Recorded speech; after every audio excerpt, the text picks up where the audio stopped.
Todos nós queremos chegar, muito mais rápido naquilo que todos desejam conquistar. Mas deixa eu te falar uma coisa, você está perdendo seu tempo. Você sabia que existe um calendário bíblico que te coloca direto na rota das promessas de Deus para a sua vida? E ele propõe ainda um processo de conquista, como se fosse uma escada. Cada mês você vai subindo um degrau a mais. E é sobre isso e muito mais que eu quero te mostrar na Masterclass Descobrindo o Calendário de Deus. E é pensando nisso que eu fui lá para Israel e gravei essa Masterclass, justo para te ensinar sobre esse calendário sensacional, onde você vai aprender a se alinhar no tempo de Deus.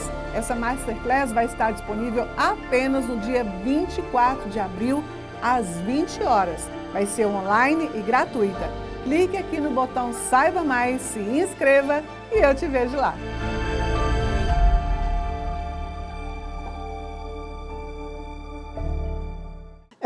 A Bíblia é ela que nos transforma, né? É a palavra de Deus que transforma, que lava, que cura, que limpa, que nos dá saída para todas as coisas, para as questões que a gente tem, para as questões de vida, para as questões humanas que nós temos também, mas também ela que nos dá a direção em todos os nossos caminhos. Então, a gente vai mergulhar um pouquinho na Bíblia agora, tá bom? E a gente tem alguns versículos hoje que a gente vai tratar, e como o bispo falou, eu gosto muito de contar a história por trás da história. E a Bíblia, ela é sensacional. Jeremias capítulo 29, não precisa abrir agora não, vocês vão abrir um versículo mais na frente, diz o seguinte: pois eu bem sei os pensamentos que eu tenho sobre vós, pensamentos de prosperidade, não de mal, para dar para você o fim que você espera. Gente, esse versículo ele me arrepia de baixo em cima, porque quem fala isso é Deus. E aí eu fico imaginando Deus lá nos altos céus, com o pensamento dele em mim, com o pensamento dele em você. Entende? Gente, Deus não é desocupado. Não. Ele não é desocupado. Ele pensa em nós. Todo o tempo, todo momento, ele está mirando, falando com os anjos assim, ó, vai lá anjo, vai lá e resolve que aquele ali está precisando. Vai lá Miguel, vai lá Gabriel. Olha, minha turma está toda lá brilhando naquela terra e eles estão precisando da nossa intervenção. Então manda todas as miríades de anjos, porque eu penso neles todo o tempo. Todo o tempo. Todo o tempo o Senhor pensa em você. Todo o tempo Ele está lá, ó, de olho em nós, pensando em nós, vendo como ajeitar, como arranjar e como transformar a nossa vida numa vida de maior excelência. Em todo o tempo. Então, se Deus pensa em nós, e eu acho muito sensacional, porque a gente não vê o Senhor, né? Nós não vemos aqui. Se você for olhar para o céu, você vai ver um céu. E se você não, aonde você não consegue, tem todo um universo. E o que somos nós dentro desse universo? Nós não somos nada. A gente não é nada. E Deus que criou todo esse universo que fica ao nosso redor. Tantas estrelas, são bilhões de estrelas. Centenas de bilhões de estrelas como o Sol. Centenas de bilhões de sistemas solares como o nosso. A gente não é nada, gente. Para Deus falar, eu penso em você todo o tempo. Então, uma coisa que eu já digo para vocês aqui agora, e o bispo muito bem falou aqui, que esse é um lugar que se valoriza quem você é. E nós precisamos valorizar quem nós somos. Chega da gente pensar assim, quem sou eu? Ó Deus, ó dia, ó céus, eu sou tão pequeno. Você não é pequeno. A palavra de Deus diz que nós somos a coroa da criação de um Deus todo-poderoso. Então, quando você pensa que você é pequeno, que você não é nada, você não está desfazendo a você, mas você está desfazendo aquele que te criou. Então, vamos pegar todo esse pensamento e jogar num lixo. Porque não é assim que Deus pensa sobre nós. Entende? Ele não nos vê como diminutos, ele não nos vê como pequenos, Ele nos vê como a sua coroa da criação, os seus filhos.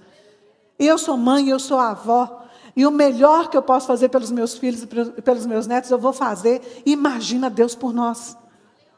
E é lá em Oséias, no capítulo 3, ainda vem falando o seguinte, olha, conheçamos e prossigamos em conhecer ao Senhor. Sabe por quê? Olha que sensacional que ele fala aqui.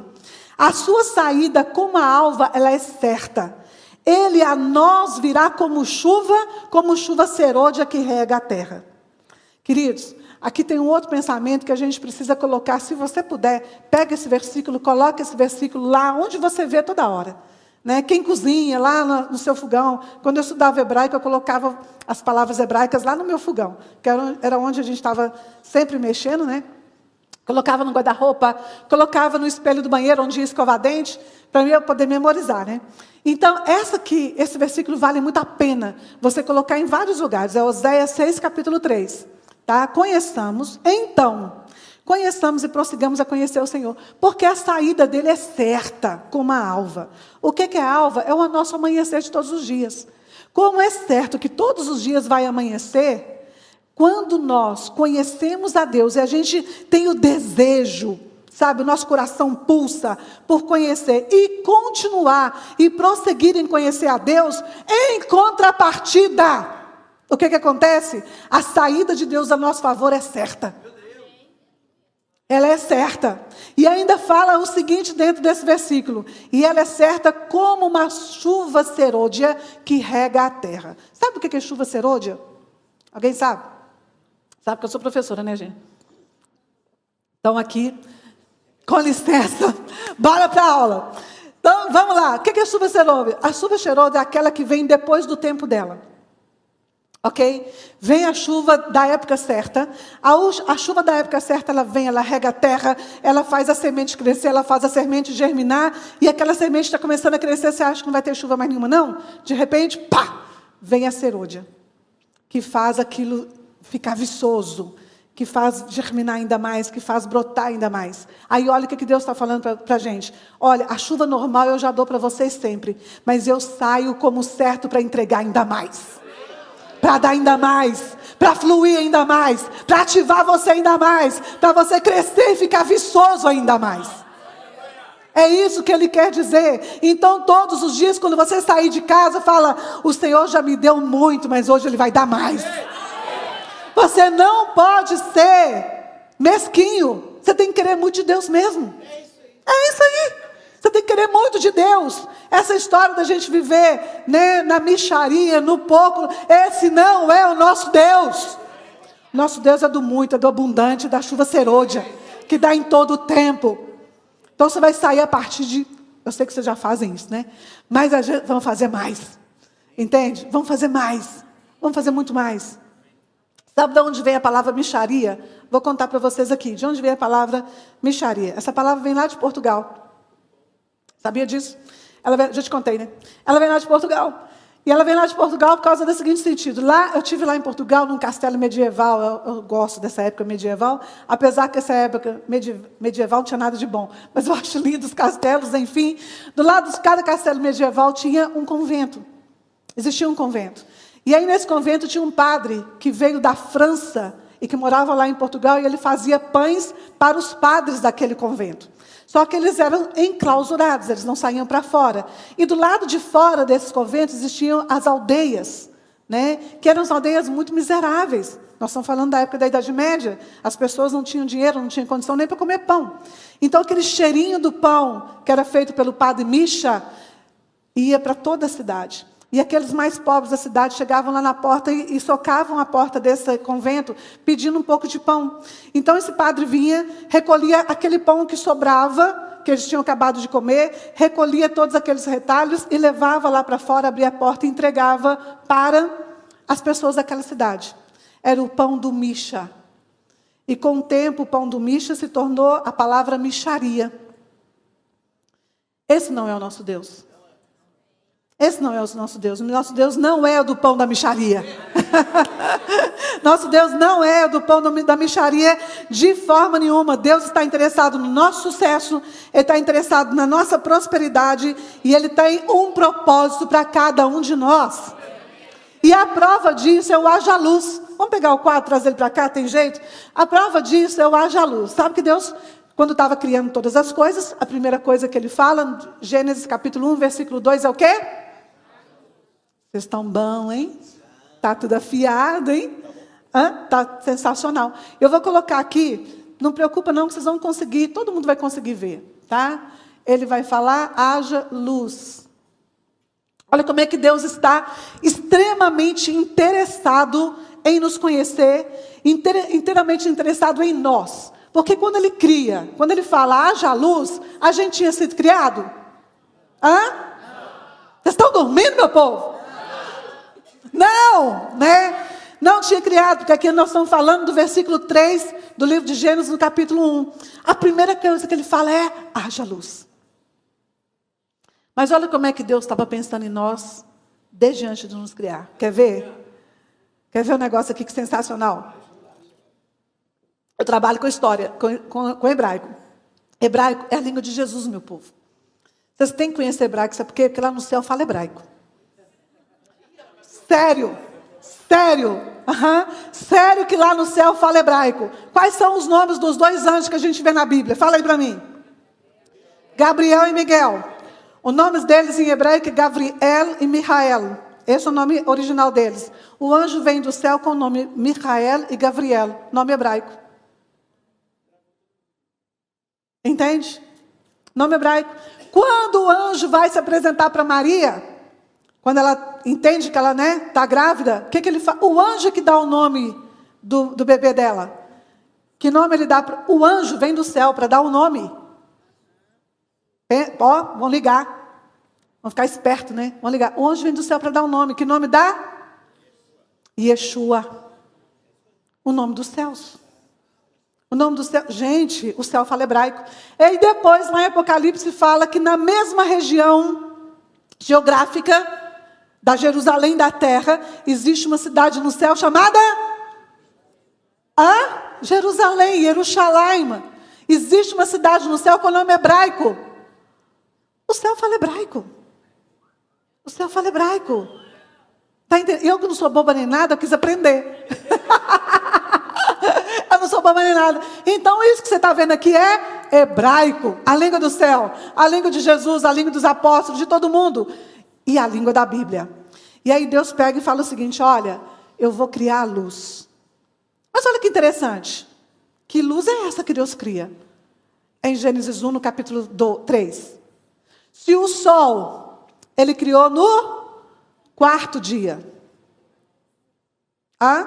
O sol ele criou no 4º dia. E não é o sol que transmite luz para a terra? Luz tem uma explicação lá dentro da física, que é uma refração de não sei das quantas, eu não sei o quê. Mas a luz que nós conhecemos vem do sol. Se o sol foi criado no 4º dia, que luz é essa? Essa palavra aqui é or, para quem não sabe. Or. Vamos falar? Vamos gastar hebraico? 1, 2, 3 e... Or. Mas tem que ter assim, tem que ter entonação, né, gente? 1, 2, 3 e... Or. Joia. Or. Or é luz. Que luz é essa que Deus cria? Em Gênesis 1, no capítulo 1, versículo 3. Se o sol, as estrelas e a lua, ele cria no capítulo 4. Então, que luz é essa? Que luz que é essa? Pois bem, queridos, vou explicar para vocês que luz é essa. A palavra hebraica or, em português são 2 letras, mas em hebraico são 3, tá? São 3 letras. Cada uma dessas letras, ela tem um significado sensacional. Porque as letras hebraicas, elas não são apenas letras. Você sabia que o hebraico, cada letra, ele tem poder de criação? Porque quando Deus cria todo o universo, Ele cria falando. E quando Ele tem que falar, Ele tem que criar as letras, as palavras, o alfabeto completo, a estrutura para poder falar. E o que cria, na verdade, é essa língua que Ele criou. Portanto, os rabinos de Israel eles falam que cada letra é chamada de blocos de criação. Isso é muito sensacional. Uma hora eu volto para a gente falar só sobre isso. Mas vamos lá. A letra Aleph, ela tem um significado. A letra Vav tem outra. A letra Resh tem um outro significado sensacional. Cada letra não é só som. Se você perguntar o que significa o A em português, é só A, é só um som. O que significa o Z? É só um som. Mas essas letras hebraicas que são faladas no céu não significam só som. Cada uma tem uma simbologia sensacional e um significado. A letra Aleph representa Deus. A letra Vav significa conexão. E a letra Resh significa mente. Então agora você consegue entender qual é o significado de luz, segundo a luz da Bíblia. Luz, quando Deus faz, significa Deus se conectando com a nossa mente. Isso é isso, luz. Entende? Não é essa luz do sol que traz para nós uma luminosidade, uma claridade. Mas vocês todos, e nós aqui estamos, na verdade, todos em luz. Porque todas as nossas mentes estão conectadas em Deus. E o mundo precisa de nós. Porque esse mundo ele está na escuridão. E você é a luz que brilha na escuridão. Entende isso? E aí, aqui a gente já percebe que antes de Deus criar o homem, Deus já estava pensando em nós. Porque Ele falou, vou dar a minha luz para eles. Eu vou conectar a mente deles em mim, na minha própria mente. Então a gente já vê que Deus está pensando em nós antes dele criar cada um de nós. Mas também tem uma coisa muito sensacional aqui, que eu não quero que vocês percam isso de jeito nenhum. Vamos lá? Tem uma coisa que eu não quero que vocês percam. Sabe, toda vez que vocês estão lendo aqui, leram sobre as bênçãos advindas desse mês, e depois leram sobre as bênçãos advindas, sobre a generosidade, o tempo todo vocês estão lendo e proclamando. Isso gera realidade na vida de vocês. Diga glória a Deus. Isso traz a realidade para a vida de vocês. Eu vou dizer uma coisa para você. A realidade da sua vida não é o que você vê, mas é o que você chama a realidade. Essa que é a realidade. Sabe por quê? Porque quando Deus cria todas as coisas, Ele fala, haja luz. O que acontece? Deus está falando. E Ele está falando, e à medida que Ele vai falando, as coisas vão sendo criadas. Por que Deus faz isso, gente? Deus não podia criar simplesmente, igual a Dina é um gênio que fazia assim? Não ri não, significa que você é velho.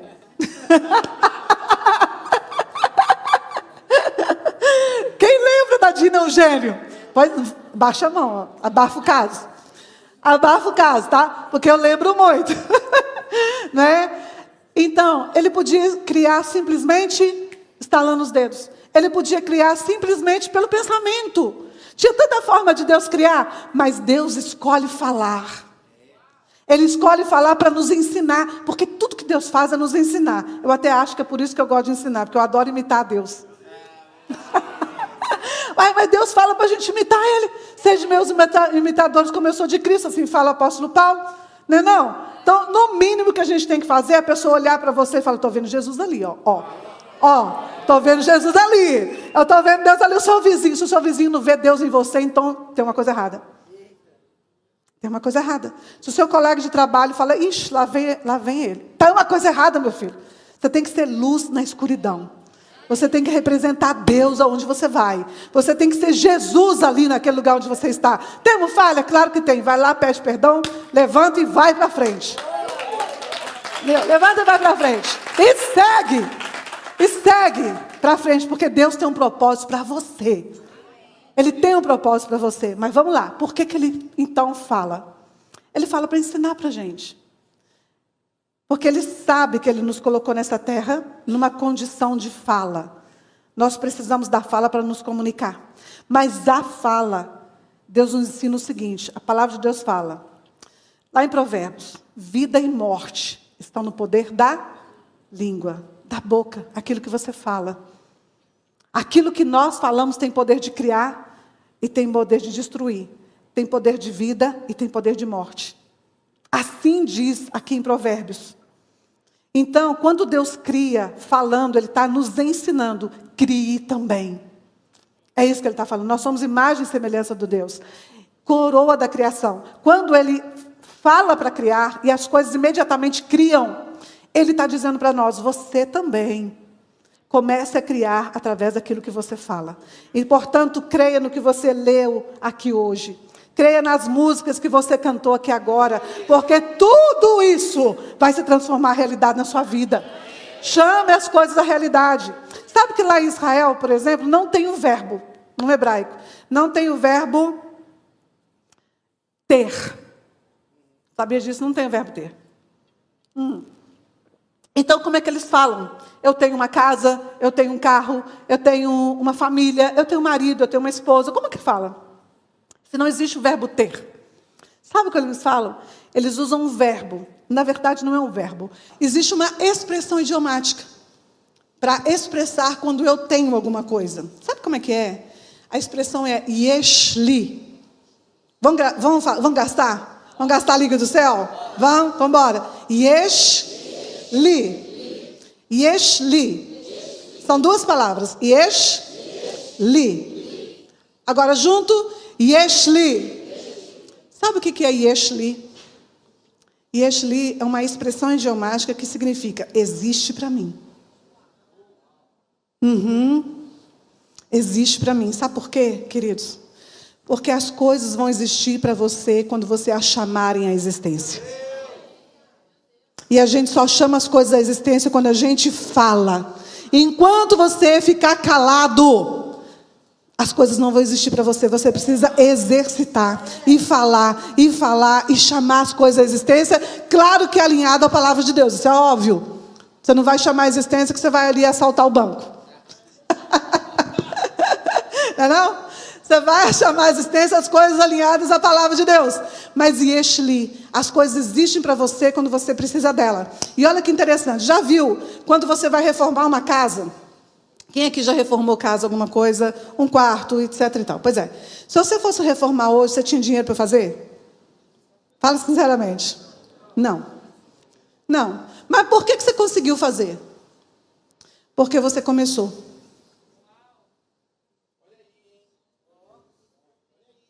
Porque você começou. E aí, quando você começa, quando você dá o passo, quando você vai, as coisas vão acontecer para você, porque você está precisando delas naquela hora. Entende? As coisas vão acontecer, elas vão existir para você. Porque você está mostrando para Deus que aquele momento, aquela é a sua necessidade. Então, elas vão existir para você e você começa a acontecer. Aquilo começa a acontecer. Então, a palavra, ela tem que estar aliada à ação. Sabe o que é fé, gente? Fé é quando você não vê estrada, mas na hora que você coloca o pé, a estrada aparece.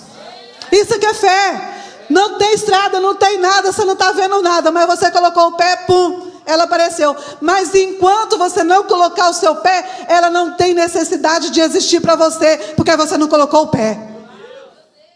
É assim que funciona. A Bíblia é viva. Deus não é desocupado, como eu já falei aqui agora. Ele se ocupa com você quando você se ocupa com Ele. Entendeu? Ele vai se ocupar com você. Os céus, Ele investe em quem investe nele. O céu todo se move a seu favor. E o céu ainda coloca todo o universo a seu favor. Pode acreditar nisso. Ele coloca tudo. Ele coloca tudo a seu favor. Oh Deus, Deus é bom. Deus é bom. Vamos falar de príncipes? Bora. Eu estou vendo um tanto de príncipe e princesa aqui. Então tem que falar, né? Então a gente tem que falar. Vamos colocar aquela primeira imagem. Quem é que está mexendo para mim? Quando a gente pensa em príncipe, né? A gente vai pensar mais ou menos nessa imagem lá da família real britânica. É mais ou menos isso que a gente pensa? Família real britânica. Aqui, ó. Olha lá. Eu pensei que eu tinha colocado a foto do Charles. Para a gente ficar chique, Charles. A Betinha foi apaixonada pelo Noé.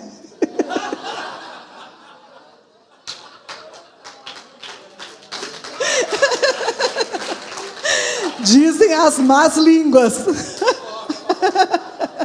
Essa é forte, né? Essa é forte. Mas quando a gente pensa em príncipe, não é essa imagem que a gente pensa, né? Uma pessoa alinhada, vivendo em palácios, vivendo em grandes bailes, dando grande baile, grandes jantares, fazendo grandes coisas. Quando a gente pensa uma imagem de príncipe, a gente pensa assim. Não é verdade? Mas deixa eu contar uma coisa para vocês. Quando Deus está trabalhando com Jacó, porque lembra, Deus não é desocupado, o tempo todo Ele está trabalhando com alguém. Lembra do Jacó? Pois é. O que Deus fala com Jacó naquele momento que muda o nome dele, lá em Gênesis capítulo 32, versículo 28? Ele fala, olha, o seu nome não vai ser mais Jacó, não. O seu nome vai ser Israel. Por quê? Porque como príncipe lutaste com Deus e os homens e prevaleceste. Então, quem conhece a história de Jacó, sabe que o Jacó, ele teve uma história muito difícil.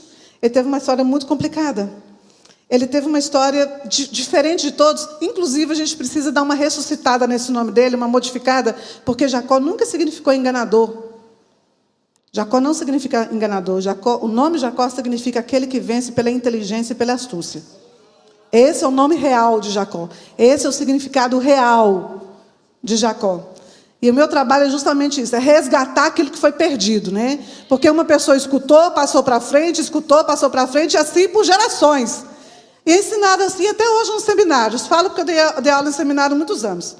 Mas não é isso. Se você for ver a história de Jacó, você vai ver uma história completamente diferente do enganador.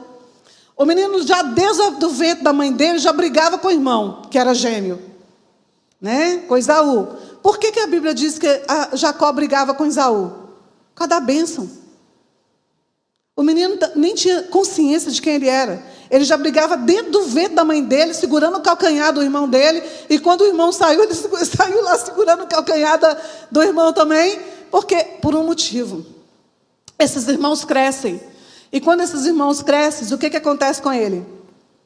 Chega num determinado momento, ele vai lá e faz uma negociata. Uma negociação mesmo.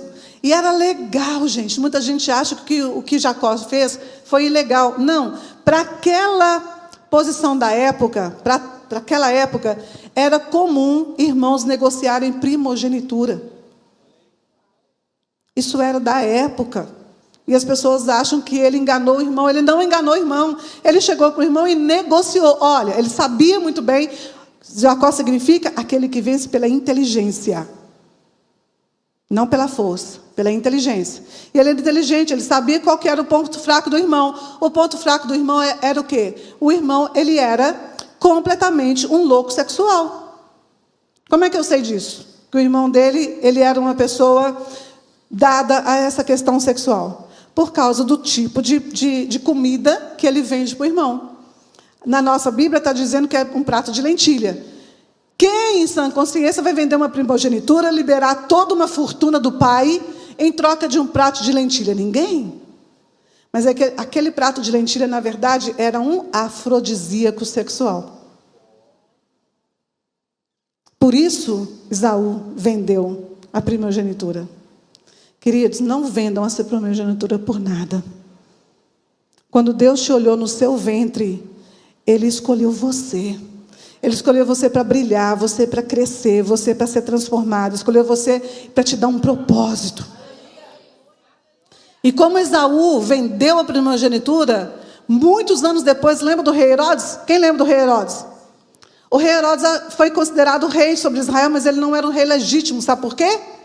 Porque Herodes era descendente de Esaú. Se Esaú tivesse ficado na sua primogenitura, Herodes, mais tarde, seria um rei legítimo. Mas ele não era. Isso é história para um outro momento. Bora para o Jacó. Volta para o Jacó. Porque a Bíblia, né, gente? Uma história vai levando a outra e vai fazendo você entender tantas coisas que você não entendia. Aí ele vende a primogenitura para o irmão e aquilo foi verdade. Aquilo foi real. Foi uma negociação legal. Ilegal foi o irmão. Na hora que o pai está morrendo, o irmão vai lá buscar a bênção do pai. Sabendo que ele já tinha vendido essa primogenitura. Ele vai lá buscar a bênção do pai. Ele foi ilegal. Mas o Jacó, aí as pessoas vão dizer, mas ele enganou o pai dele. Não, ele não enganou o pai dele. Ele cumpriu a ordem da mãe. Ele não podia dizer não para a mãe dele. Então ele não enganou o pai. Quem enganou foi a mãe. E por conta disso, a mãe dele morreu sem nunca mais ter visto o filho. A gente precisa aprender com essas histórias. Nós precisamos aprender com essas histórias e trazer conteúdos sensacionais e importantes para a nossa vida. Importantes para a nossa vida. A minha menina, casada com o Lucas Davi, que está aqui agora, ela sempre, quando era pequena, ela era muito miudinha. Pequenininha, miudinha. E o meu menino era todo parrudão, né? Ele era todo fortão. E aí ela tinha que ganhar dele, a diferença deles era de 1 ano só, ela tinha que ganhar dele pela inteligência. Pela inteligência, porque ela era muito pequenininha, muito miudinha, muito franzininha, ele parrudão, que desde cedo ela aprendeu a ganhar as coisas pela inteligência. Uma vez ela até apanhou, tão inteligente, que teve que tomar uns tapinhas. Chegou para o irmão, mal aprendeu a escrever. Mal aprendeu a escrever. Chegou para o irmão dela, queria brincar com o brinquedo do irmão, e falou assim, olha, vamos fazer um negócio aqui. Ela é meio Jacó. Vamos fazer um negócio aqui, e o meu menino chama Israel. Dá para falar? Beleza. E o meu menino chama Israel.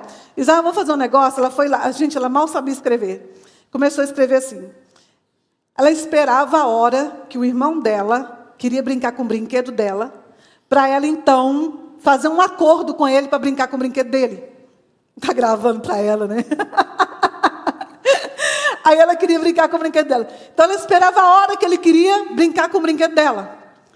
Quando ele chegava para ela e falava, eu quero brincar com o seu brinquedo, ela falou, então vem cá. Ela ia lá, gente, tinha 6 para 7 anos, não sabia escrever direito. Eu, Israel, Juliana, vou brincar com o brinquedo do Israel por tanto tempo. Quando eu acabar de brincar, ele vai brincar com o meu brinquedo por tanto tempo. Aí ela fazia ele assinar. Ela fazia ele assinar. Ele assinava. Aí deixava ela brincar, mas primeiro era ela. Aí deixava ela brincava por horas. Ele falava, estava na hora de eu brincar? Ela falava, ainda não. Aí ela ia brincar. Quando ela cansava, ela falava, toma. Aí ele ia, né, brincar com dela. Sabe o que ela fazia? Rasgava o contrato. O detalhe aí, né? O detalhe é que ele caiu nessa mais de 50 vezes. Ele caiu na dela. Mas, se bobear até hoje. Mas eles são muito amigos, cresceram muito amigos, graças a Deus. Moram um do ladinho do outro ali. Casaram e tudo mais. Mas eu entendia muito Jacó quando eu via Juliana, minha filha. A única maneira dela vencer ele, porque era muito forte, era através dela bolar coisas inteligentes como essa. Claro que ela apanhou, claro que não estava certo da parte dela ela rasgar o contrato depois. Porque o coitado vinha chorando atrás de mim, né? Mas até que eles acertaram isso. Mas eu fico vendo isso, essa forma, né? Mas olha que interessante. Volta lá na imagem do príncipe. Desculpa, volta não. Volta nessa imagem não. Vamos continuar aqui. Então, esse Jacó, a partir dos anos, com os anos, ele é expulso, né? Ele tem que sair de casa, porque o irmão queria matar ele. Vai lá para Labão, a mãe manda ele lá para a casa do irmão dela, e lá ele fica mais muitos anos.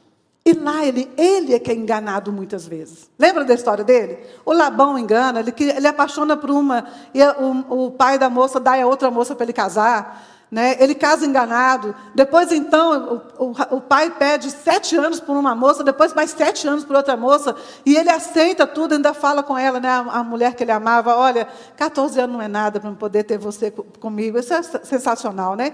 Ele era um apaixonado. Mas depois, ele vai sendo enganado o tempo todo pelo sogro.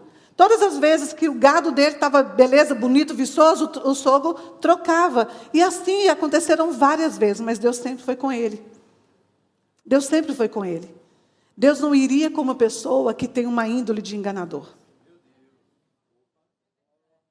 Deus não vai. O mundo pode até te chamar de enganador, mas Deus sabe o seu coração. Deus sabe aonde está o seu coração. Deus sabe aonde está o seu direito. E todas as vezes o direito de Jacó prevaleceu. Todas as vezes o direito de Jacó prevaleceu. Depois você abre essa história e vê. Até que chega um dia que esse homem está indo, decidiu voltar com toda a sua família para sua casa, para fazer as pazes com seu irmão Esaú, e ele vai embora. Mas ele chega num vale chamado Vale de Jaboque. E lá ele decide lutar com o anjo. O anjo aparece e ele fala com o anjo, eu não vou deixar você sair até que você me dê a bênção. Agora pensa, gente, vamos pensar nesse panorama? Se um anjo chega perto de você, a última coisa que você vai querer é lutar com ele, não? A última coisa, meu Deus do céu, se um anjo aparecer diante de mim, eu vou ajoelhar e vou dar glória a Deus e vou me inclinar e vou falar, Deus está nesse lugar. Não é não? A última coisa que eu vou pensar é querer lutar com o anjo. Mas esse homem tinha esse caráter. Porque ele lutava por uma coisa, desde o ventre da mãe dele. Uma coisa chamada bênção. Bênção. A minha pergunta para você hoje é, até onde você vai? Até onde você vai pela bênção? Até onde você vai pela bênção? Essa é a pergunta de hoje. E sinceramente essa é a maior pergunta de hoje. Porque a vontade de Deus é nos abençoar. Deus pensa em nós o tempo todo. Ele quer o nosso bem o tempo todo. Ele quer a nossa prosperidade o tempo todo. Ele quer que você o imite o tempo todo. Ele quer que você fale o tempo todo. Ele quer que você crie o tempo todo. Ele quer que você chame a existência as coisas o tempo todo. Mas até onde você vai pela bênção? Até onde você vai pela bênção? E aí nessa noite existe uma frase que é muito legal acontecendo dentro do hebraico. Só quem vê o hebraico entende. Vamos colocar uma frase que eu coloquei ali? Aqui, ó. Todo mundo lê, né? Gente, acreditem em mim. Isso é muito mais fácil do que inglês. Muito mais fácil. Isso é muito mais fácil que português. Sabe por quê? Vou falar uma coisa para vocês. DNA, o nosso DNA já contém hebraico. Uma hora eu volto para falar disso. Mas acredito no que eu estou dizendo para você. Se eu aprendi tudo... Eu já fiz uma lista de coisas que eu tenho que falar na volta. Aqui está escrito, Im Israel Kisarita Im Elohim. Que quer dizer o seguinte. Agora, seu nome será Israel, pois lutaste com Deus. Nem é com anjo. Lutaste com Deus. Às vezes a nossa tradução está lá falando que lutou com anjo, mas na verdade, a tradução, o original está lutou com Deus. Mas olha que coisa interessante. O hebraico é sensacional, porque da frase, Deus gente, quem diz que a Bíblia ela foi modificada, que ela foi alterada, não sabe de hebraico. Não sabe. As pessoas que falam isso aí fora, e pode acreditar em mim, eu escuto gente falando isso. Talvez vocês já escutaram também. Gente falando que a Bíblia foi alterada ou foi modificada durante os anos. Impossível. Impossível isso ter acontecido. Porque o hebraico é perfeito demais. Você sabe o que é? A Bíblia ter sido escrita em hebraico foi sensacional. Porque o hebraico tem uma assinatura de Deus. Porque só Deus pode fazer umas coisas como faz dentro do hebraico. Os nomes dos personagens, eles são formados dentro de uma frase.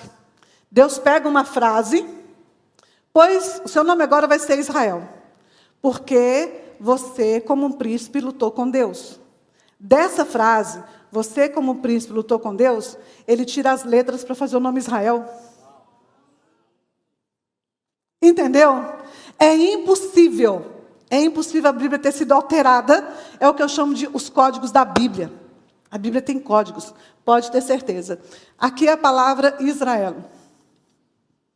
O nome Israel. Daí você vai pegar, cada uma dessas letras está contido dentro dessa frase. Entende? Então vamos pegar aqui, ó. Aqui a gente está, a primeira letra, as duas próximas e depois as duas últimas.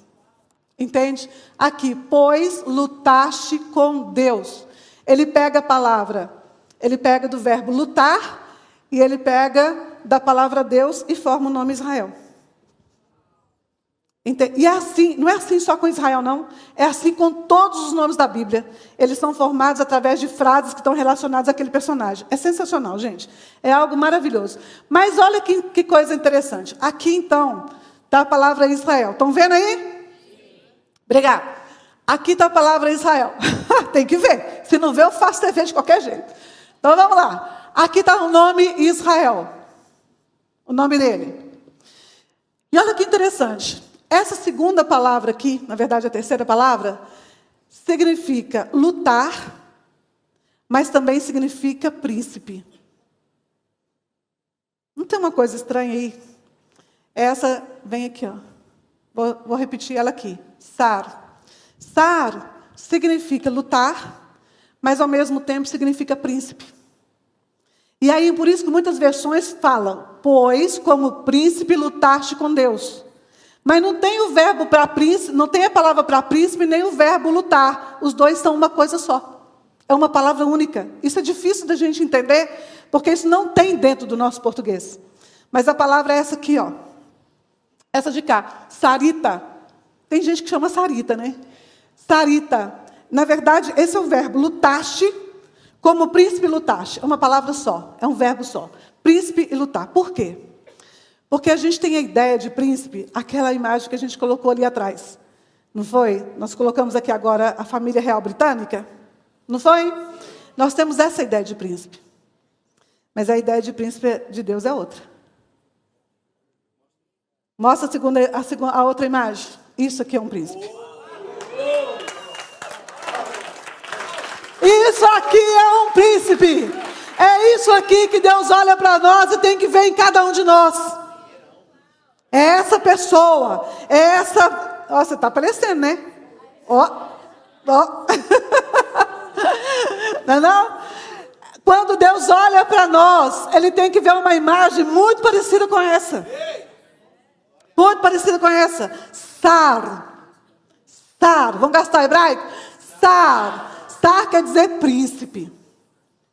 Por isso que Sara quer dizer princesa. Mas olha que interessante. Deus olha para Sara e ela chamava como que ela chamava antes? Sarai. Aí Deus olha para Sara e fala, não, você não pode chamar Sarai não. Não. Sarai você não pode chamar não. Por quê? Sarai significa princesinha. Deus não olha para nós e vê Sarai. Deus olha para nós e vê Saras. Entende? Ele nunca olha para nós e nos coloca lá embaixo. Ele olha para nós e nos puxa para o alto. Ele olha para nós e nos puxa para o alto. Sarai não tem. Sarai com Deus não. Sarai com Deus não. Sarai, você vai ser minha filha. A Carla vai falar em você lá, ó. Lá na Power. Você tem que ser Sara. Você tem que ser a mãe de nações. Você tem que ser mãe de nações. Você não pode ser pequenininha. Você não pode ser humilhada. Você não pode ser insignificante. Você tem que ser grande. Então você é Sara. Entende? É isso que acontece. As pessoas não sabem o que é que acontece nessas mudanças. Quando acontece exatamente essas mudanças de nome. Quando Deus muda os nomes na Bíblia, gente, você tem que prestar atenção. Porque tem uma coisa grandiosa que aconteceu ali. E às vezes, infelizmente, no português a gente não vê. Guerreiro. Um príncipe é um guerreiro. Agora, os príncipes de Israel, quando Deus chama os príncipes de Israel, Ele tem uma visão desses príncipes. São aqueles que lutam. São aqueles que vão à frente da batalha. São aqueles que, quando Ele olha para trás, todo o exército está seguindo Ele. Quando você olhar para trás, você vai ver pessoas seguindo você. Porque você lidera. Porque você é grande. Porque Deus estabeleceu você como príncipe e princesa nessa terra. É você que vai na frente. Você não deixa ninguém na sua frente. Quem vai é você. Quem chega primeiro é você. E quem comanda todo o exército é você. Isso é que é um príncipe, é um valente. Aquele que vai na frente. É aquele que mostra o caminho. Não tem nada a ver com aquela ideia bonita dos botõezinhos azuis e brilhantes e aquela coisa toda. Não. Você vai na frente, você mostra o caminho, você abre o caminho. A bandeira vai na sua mão, meu filho. A bandeira do exército vai na mão do príncipe, que está ali na frente. E todo mundo... Sabe para que serve a bandeira? Porque todos os outros exércitos, quando vê a sua bandeira, vão temer você. Qual é a nossa bandeira? Jeová Nissi. Deus é a nossa bandeira. O Senhor é a nossa bandeira. O Senhor é a nossa bandeira. Gente, até que ponto que a gente chega para alcançar a bênção? Essa é a maior pergunta que nós temos aqui hoje. Essa é a maior questão que eu tenho aqui hoje. Porque Deus está disposto. Ele sempre esteve. Desde o haja luz. Ele sempre esteve disposto a abrir a mão dele. E te dar. E fazer você crescer. E fazer você produzir e fazer você frutificar. Deus sempre esteve disposto a fazer todas essas coisas. Agora, presta atenção. Se um príncipe, ele significa ser um guerreiro, significa que ele vai à frente, que ele luta. Vamos entender agora um outro versículo bíblico que você vai entender aqui agora comigo. Mateus, capítulo 11, versículo 12. Vai dizer o seguinte: desde os dias de João Batista até agora, o reino dos céus é tomado por esforço, e os que se esforçam se apoderam dele. Existem dois tipos de pessoas: aquelas que vão desejar o reino dos céus e aquelas que vão se apossar do reino dos céus. Tem dois tipos de pessoa. A minha pergunta é: qual tipo de pessoa que você é? Que time que você está jogando? Joga aí para mim. Em que time que você está jogando? Daquele que só vê ou aquele que conquista? Aquele que se esforça? Aquele que toma? A palavra de Deus fala tomado.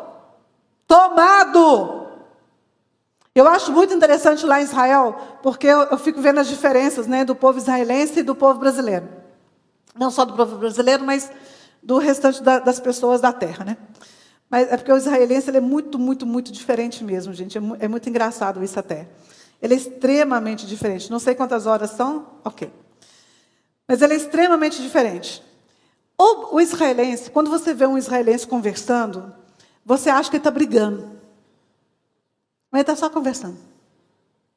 Você acha que está uma briga, que está acontecendo uma coisa. Porque o israelense ele tem dentro de si essa questão de tomar por esforço. Não tem mimimi. Não tem aquela história, a pessoa está trabalhando, ela está trabalhando. Não tem aquela história dele estar, como é que chama aqui? Morcegar. Não é isso que fala?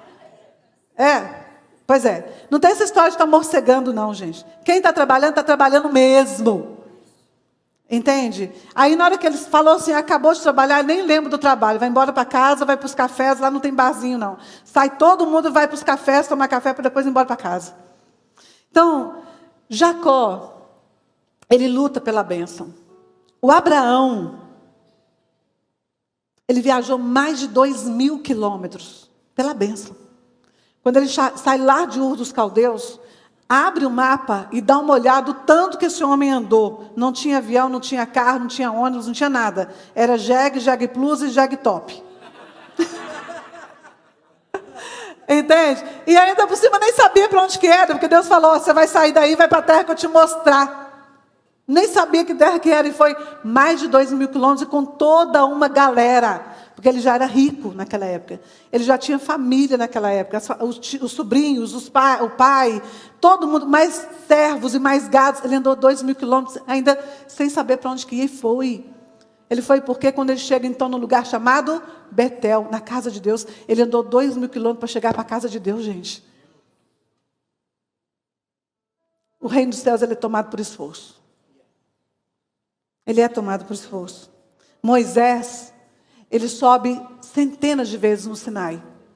Eu subi uma para nunca mais. Mas aquele velhinho, de 100 e poucos anos, ainda sobe no Sinai centenas de vezes para ver a Deus. Para se prostrar diante de Deus. Ele não importa com a idade, ele não importa se as suas sandálias estão acabando, se não estão, apesar que a palavra de Deus fala que ele chegou aos 120 anos com todo o seu vigor. Ah, gente, quanto a gente tem que aprender com Moisés. Ele queria Deus. Ele não queria ninguém mais. Ele queria Deus. Jacó queria Deus. Tudo que Jacó quis o tempo todo da história dele foi estar com Deus. Tudo que Davi fez durante toda a vida dele foi estar com Deus. Foram homens excelentes. Foram personagens da história bíblica que enchem o nosso coração de fé, enchem o nosso coração de amor por Deus. Por ver o que esses homens fizeram, até onde eles chegaram. Vem esse Jacó e luta com um anjo, Jael, a mulher mais empoderada de todos os tempos. Hoje o feminismo fala de empoderamento, né? Esse feminismo tem que se curvar para Jael. Que coragem de Jael. Josué e Calebe enfrentam uma nação gigante, porque eles amavam a Deus, porque eles queriam tomar os céus. Eles não se importavam da violência que eles iriam usar para tomar os céus. Que você tenha essa violência no seu coração, no bom sentido dessa palavra, obviamente. Que você tenha essa violência no coração, que você deseje ao Senhor com todo o seu coração, porque Ele deseja você. Ele deseja você desde o haja luz. Ele pensou onde você estaria, como você estaria, em que posição você estaria, e Ele planejou toda a sua vida para te fazer uma pessoa de sucesso, para te fazer brilhar numa escuridão, para fazer todas as pessoas que toquem em você sintam Jesus através da sua vida. Todos nós queremos chegar, muito mais rápido naquilo que todos desejam conquistar. Mas deixa eu te falar uma coisa, você está perdendo seu tempo. Você sabia que existe um calendário bíblico que te coloca direto na rota das promessas de Deus para a sua vida? E ele propõe ainda um processo de conquista, como se fosse uma escada. Cada mês você vai subindo um degrau a mais. E é sobre isso e muito mais que eu quero te mostrar na Masterclass Descobrindo o Calendário de Deus. E é pensando nisso que eu fui lá para Israel e gravei essa Masterclass, justo para te ensinar sobre esse calendário sensacional, onde você vai aprender a se alinhar no tempo de Deus. Essa Masterclass vai estar disponível apenas no dia 24 de abril, às 20 horas. Vai ser online e gratuita. Clique aqui no botão Saiba Mais, se inscreva e eu te vejo lá.